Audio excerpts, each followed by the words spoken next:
Welcome to Gindara Talks, where we capture stories, have insightful discussions, and talk about creative thoughts and ideas. Get ready to have a journey of enlightenment and entertainment. I'm Danica De Silva, your host for today. Today with us, we have two special guests that has actually made an impact on my life. So let me go and introduce the first special guest today on Gindara Talks, who is Dishan De Silva, my father. So hi, Dada. Go ahead and introduce about yourself, what you do. Hi, my name is Nishan, like she said, husband of one wife, father of two daughters, a pastor, come businessman, coach, and the passion of my life is to empower people to be all that God has created them to be. And I'm grateful for the gift of life that God has given me. Thank you for inviting me. Great, thank you. So our second special guest is also very special. He has actually impacted my life as well as an individual. So we have Malitaya with us. So hi, Malitaya. Hi. Go ahead and introduce yourself as well. Okay, so I'm Malit Fernando, and you can call me a die-hard entrepreneur, more into business stuff, and as well as now we are more connected to church as well to do impact national transformation to help that. So we are today here to discuss something good. Great, great. So, like I was saying before, you all are very special. That's what we invited you for our first ever podcast, which is Gindara Talk. So, today we will be talking about ministry leaders, about business. Can they do business? Can businessmen be in the ministry? So, we'll be talking about that, diving deep into these discussions. So, let me start with the first topic. So, this is for you, Dada. As a ministry leader, as a pastor, I know that you work very hard. I see you, and I see you doing business as well. How do you balance ministry and business? I think the most important thing is to first identify who you are and what you are called to do. And there is something called priorities in life, and I believe the balancing happens based on recognizing your priorities. So my number one would be pastoring, leadership. My number two would be business. So long as I think I have an understanding of that and do not let the needs of the society or the church control me, then I'm in a good place. So that's how I have been able to balance it for the last 20 plus years. Great, great. So, Maritha, let me say the question like this. You're a businessman. How do you do business and help the kingdom of God or do ministry work? So as Pastor D said, I think I have understood, and the mostly the businessmen, we have our own calling. So I have understood in my life, my calling is to Do do business and then be successful with the grace of God, and to use that successfulness to enhance the kingdom of God. That's why where I need to get involved in the kingdom work as well. Yes, great. So my priority is to do the business properly so that I can invest more. Yes, and in you the all have kingdom. different callings. So Yes, yes, correct. like that I was saying. Perfect. So this question is very general that I have heard a lot. Do you think pastors or ministry leaders can be involved in business or be a businessman, be a businesswoman? What do you think about this? So, how I look at it is doing a business. It's like raising your own child, and you have your hardships to go through, as well as you have always ups and downs in a business. That what it helps you is to build your own personality, and better face people. So, if you are to do a ministry properly, and to understand people better, I think you need to do something, because I always say, you can't preach what you don't practice. True. How can you preach to someone who is going through a very hard time in business? No, you have to have faith, do this and that, without you gone through that and experience God's grace. So that's what I feel. Where pastors, they have to prioritize. Their main thing is to be ministry. You don't need to push that line and Yes, but yes. you to understand there's a place where in the business also you have a role to play. Do you want to add anything for this thought, Dada?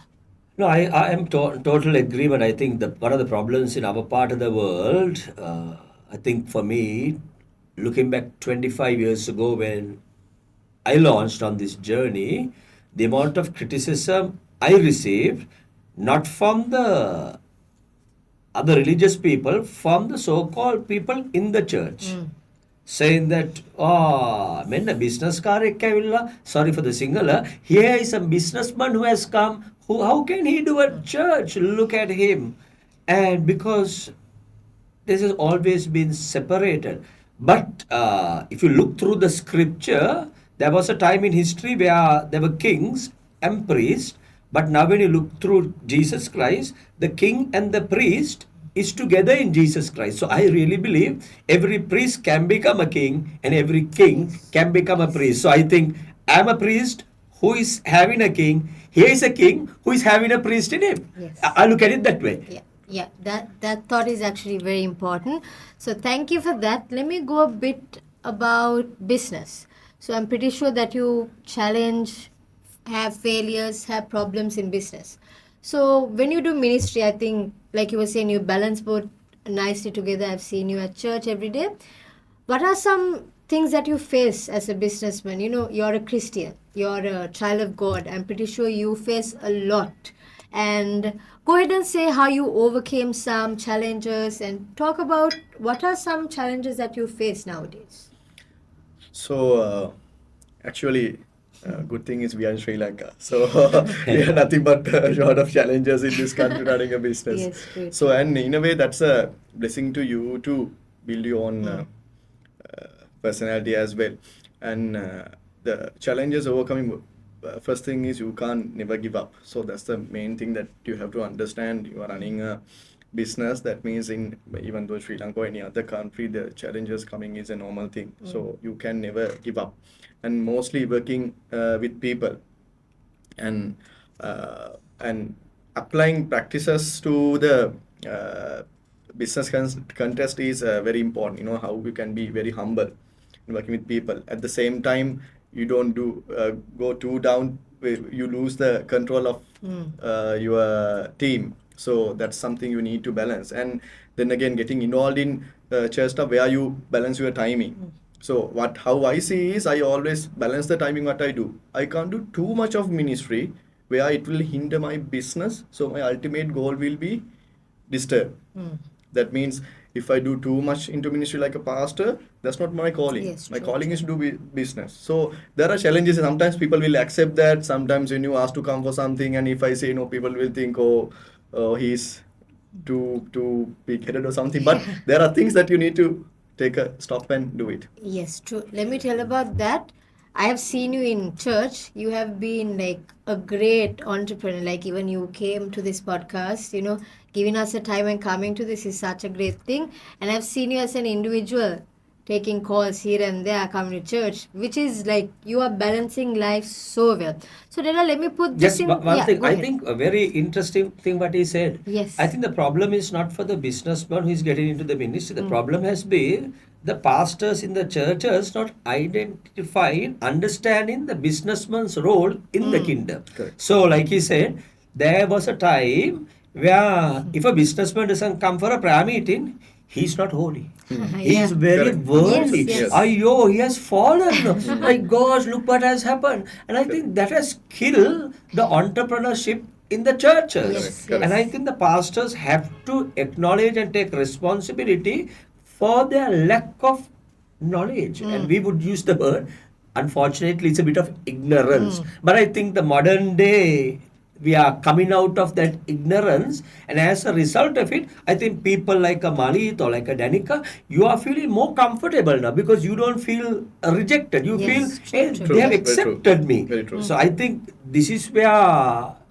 it is helping. And so this was, I think, very important. I think for anybody who is listening into pastoring, please, for goodness sake, don't try to put everybody in the congregation into your own shoes. If I am trying to ask everybody to do what I am doing, the church is going to be smashed, lost, poverty, Yes. miserable, and we'll be That will never beggars work. every day. Yes, True, and that will true. never work. Yes, that's true. So let me put the question the other side, Dada. Now you're a pastor. I have seen how busy you are. The time that you come home, the amount of calls, the amount of leadership meetings you go through. What are some challenges you face? Because end of the day, you should feed us, feed the church, and everything. So how do you overcome these challenges, failures, and problems? Let me know about that and tell about a bit of challenges and problems you face as well. I want to once again get back, I think, Malit, the way we started. It's about identifying my priorities. For example, can a man be a son? Can that same man become a husband? Can that same man become a father? Can that same man become a grandfather? Now we're talking of four different roles in one person, but my priorities change. Now, for example, after I got married, my priority has to be more to my wife. Yes.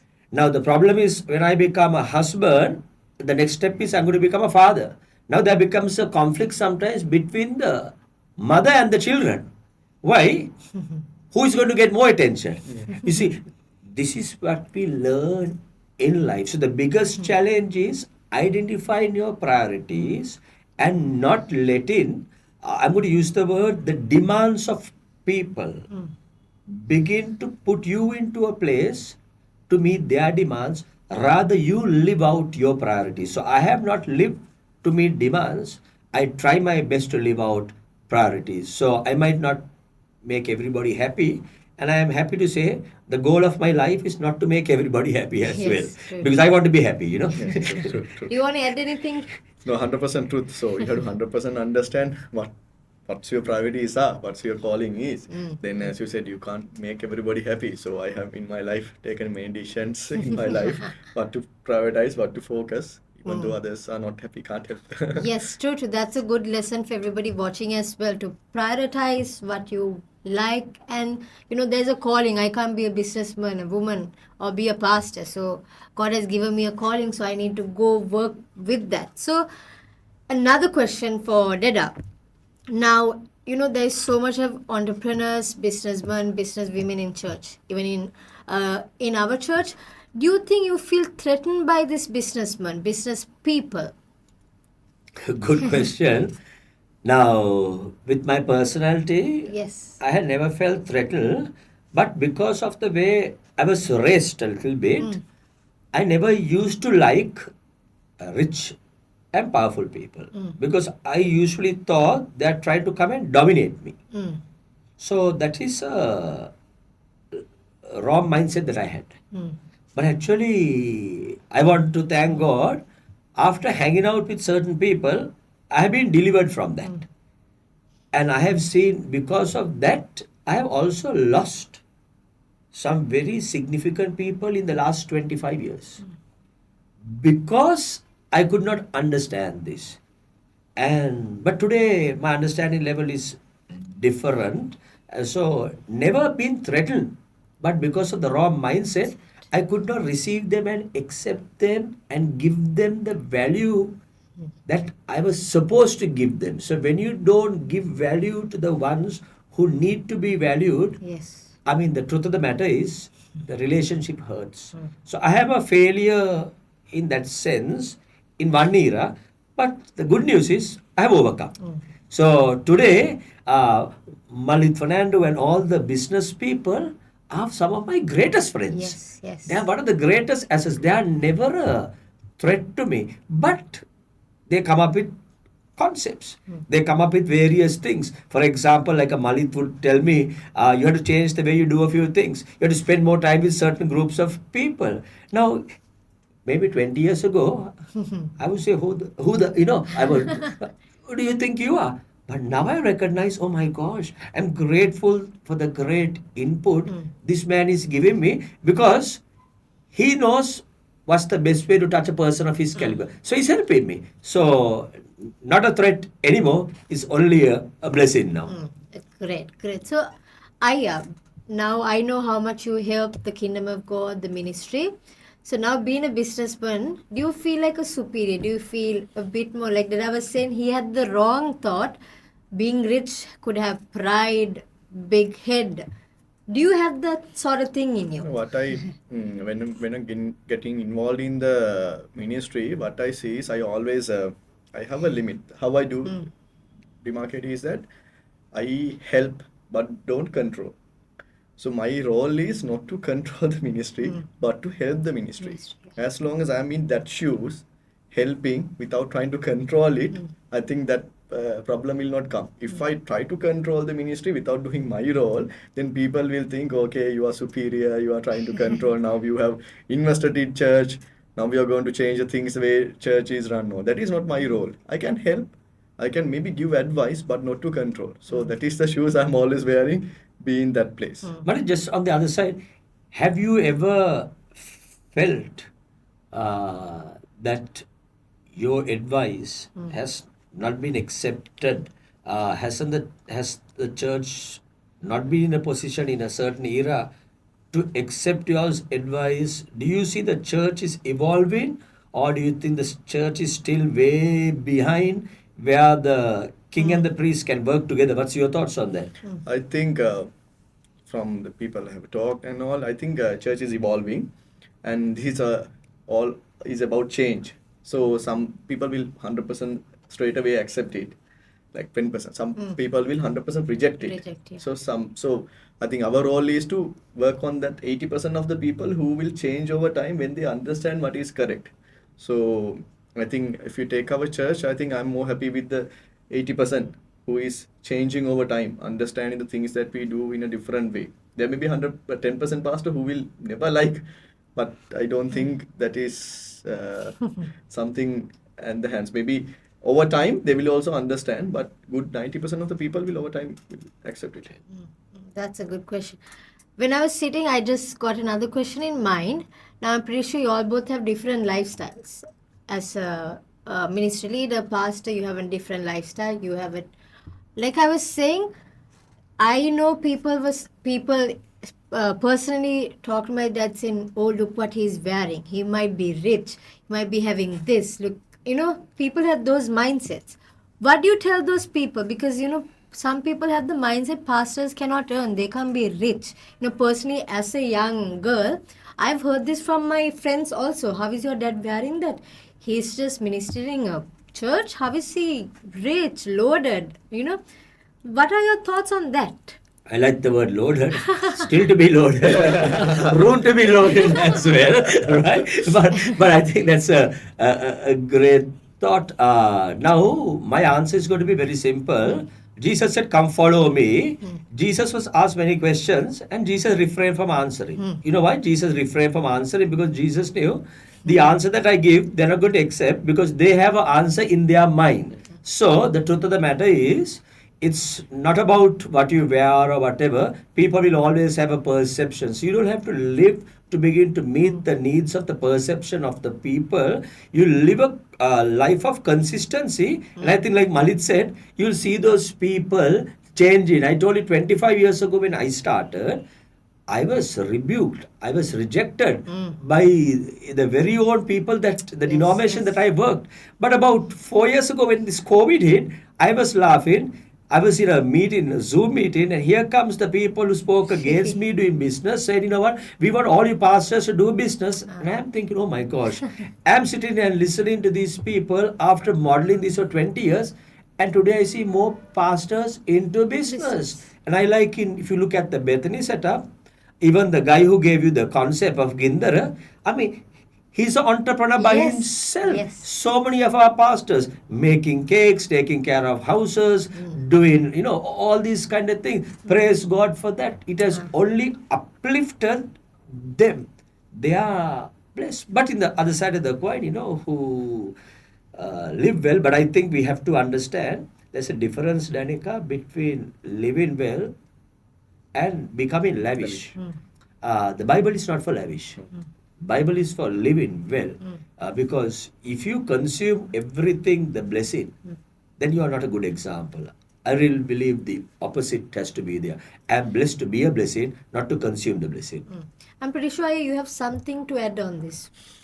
I think if if you are poor and being the man of God also there's a problem, I guess. So what I feel is obviously we will be successful with having more grace of God, more connectivity with God. So how come a pastor be very poor and preach somebody to be successful even when he can't be a example by himself? I think,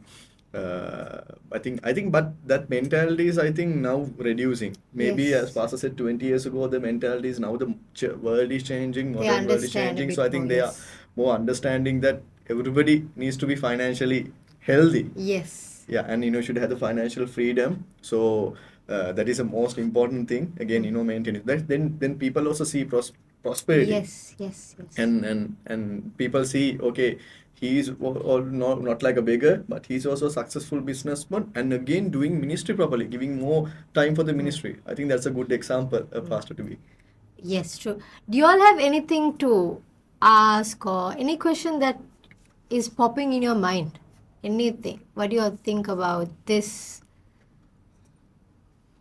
For me, I think more than a question, I like to throw a question to Malit when we're having Yes. this discussion. Malit, people struggle to become entrepreneurs because in our part of the world, we've been trained find a government job, make sure that you'll have a pension when you get old, make sure that because that's good enough, but you have broken all those traditions, and I have seen you in the last 20 years, from where you came, where you are right now. Then I saw a massive tsunami hitting your work, your business. But man, I'll tell you what, if it hit you hard, Ah. but you have come back harder. So, what's what's it about Mali that we can begin to encourage other people, or is there also age for people for become an entrepreneur after 50, 60? Can't you become an entrepreneur? What's your thoughts on that? No, there's no age past actually. So I think mainly I never gave up. That's the most important thing. I always say I never question God. I not a single day I have asked why that happened to me. I knew there was a timing for everything. So I think God trained me very well, really well, and going through really hardships, and then again learning saying no to people, and there are a lot of stupid things I have done in the past because I couldn't say no to people.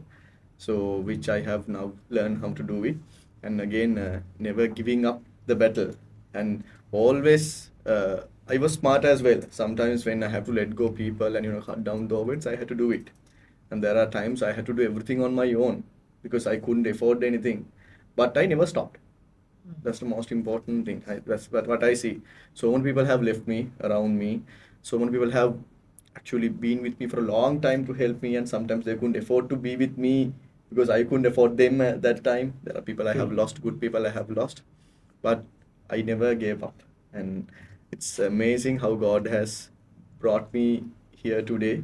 And but challenges are never going away. So every day we will have business challenges, but I'm actually enjoying what I do, and that has kept me going. Moving, yeah.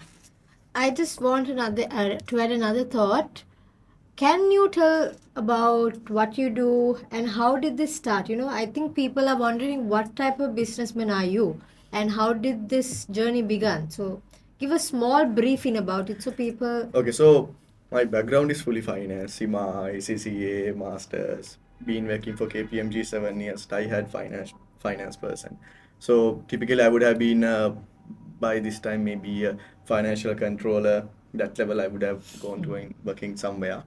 But I think my parents being their own entrepreneurs, I wanted to start something on my own, and I was lucky to work with Otaru madam, working with her, gave me a lot of inspiration and to start my own thing as well, and started with the consulting up, helping businesses take into the next step. Then when I was working with Otara madam, I learned about interior, liked about it. Then I mastered it. So that is my main company now, working on interior luxury projects in Sri Lanka. So so my productions happens in different countries, Malaysia, China, Turkey. We travel there and we get stuff and high-end interior. We fix it here, and then I want to diversify my group into a more cash-oriented business. So started restaurants field, so working on that. But mainly I mostly run with proper procedures and processes in the group. and focus more on branding. So set up my advertising own company. So and then with the help of the people and grace of God, we are doing good. So keep on expanding on the business, diversifying and building a better team. Yes, That's my yes. role. So while sitting here, I got a question from this partner who is supposed to be silent, who wanted to start this. So he wants to know from Dada, how can church leaders foster this culture, business and ministry? I think the best thing to do is to leave it out. Because I think Malit made an interesting statement. He said, if pastors, apostles, prophets, whatever you want to call them, get a bit more involved in business, they also get to know the struggles that the people in the churches are going through. So the more you get to know the struggles, the more it helps you to help them. So why would God have to come in the form of a man? The reason is he want to come in the form of a man to understand man in that sense and to show man you can do it better. So when a pastor gets involved with business, he's setting a good example for the others also to excel in life. So I think for any pastor who is listening, there are so many opportunities today, and all that you need is talk with somebody. And sometimes doing business is not spending a lot of time. Somebody sometimes doing business could be making a small investment with a person who has a dream, who has a passion, who has an idea. So you become a businessman not because you're smart, because you had a little bit of savings and you pumped it into somebody. Hey, now you're also a businessman. I would just say something like that. So actually sitting here today, I got so much of great, thoughts, ideas for me. One thing, prioritize what God has called you. Actually, thank you for that. I think people who are watching also can learn something. You can balance things like even studies, work, business, ministry, anything in life you can balance. But when you prioritize something, give the fullest to that.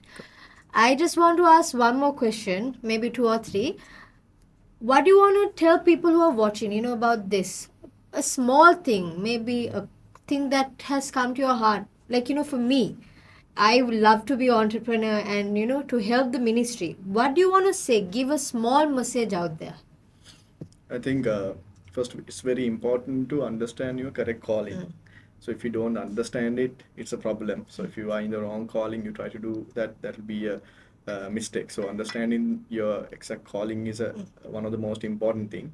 And then if you understand it, and then you have to have the 100% trust in God, that no matter how hard that is, God is always there for you. So if you know those two exactly, and then it's a matter of time that you will be successful and working with better people and investing back into the kingdom. Yeah, yeah. Actually, I think that 100% in God is something we should put out there. When you do ministry, when you do business, work, sometimes we neglect Lord because, we say, oh, there's no time. That has happened to me personally. My dad is here. He might say that is correct. I work. I study as well. Sometimes I'm like, I don't have time to do ministry. But in 2024, I made it a goal and prayed to the Lord, give me opportunities. Now, I think that I can adapt to that as well. Sometimes people don't give 100% to the Lord. Yeah, I think the 100% concept is more than time. It's a 100% concept of a relationship trusting in God. And when you trust in God and you walk in the field that God has predestined for you, you're going to become very fruitful and successful. I think I would just like to say this in closing. If you're not happy with your life, please don't complain, don't grumble, don't only pray, but it's time to take some decisions. That is one of the biggest problem with the church sometimes. We are expecting God to do everything first, but the reality is after serving, I tell people this, God has done everything that He needs to do for us. He has given us now the wisdom. Now it is time for us to make the decisions. The bun won't come into the mouth, but you have to get the bun into the mouth. It's simple as that. So if you're not happy, hey, make some decisions. For pastors and leaders who is watching in the Christian church setup, in the event you begin to sense after listening to this, I want to do something. I think what you can do is reach out to us. There are so much resources, even though we think there's no resources. The greatest resource for you to begin to build a business is connecting with a person who is doing a business. You see, you don't need to go looking for a great guru. That guru might be in your very own congregation. So sometimes because we are looking, we don't begin to see. I'm telling people right now, whoever is in Bethany and everybody, you want to learn, study about business, want to thrive in business, don't speak to Dishan now. Speak to Mali. Speak to so many other business people. But one thing that I do as a pastor is I run every week a few meetings with the business people, imparting biblical truths for them to begin to experience the supernatural wealth that God has for them. Do you want to add anything on this Actually, I part? think in our church, having that business meeting every other Thursday, actually every other Wednesday, actually it's a blessing for us because the biblical ways where we can be more successful, it's now we are learn to what pastor is telling us. So I think that's a good way for other churches also to start, helping on the business people who want to start their own thing and again who are struggling on managing things. If that's a good way, I think we need to start. So this is the place where can if you want to do something, is where you want to go for. Yes, so reach out. You all are there to help. Yeah, so reach out to them. They will always help. So thank you for being with us today, and thank you for listening to this podcast. And stay tuned for more because this is only our first episode. We will be having more and more episodes coming up. And one more question: if there's any questions you all want to ask us, you all can comment down below. And if you all want to say bring this special guest on, we will do that for you all. So go ahead and ask us anything. We are open to any of your questions. So thank you once again for being at Gindara Talks. inviting. This means a lot to me. Marita Deda had a great chat. Like I was saying, I'm inspired. I got so many thoughts and ideas. So thank you once again. Hope you'll have a nice day.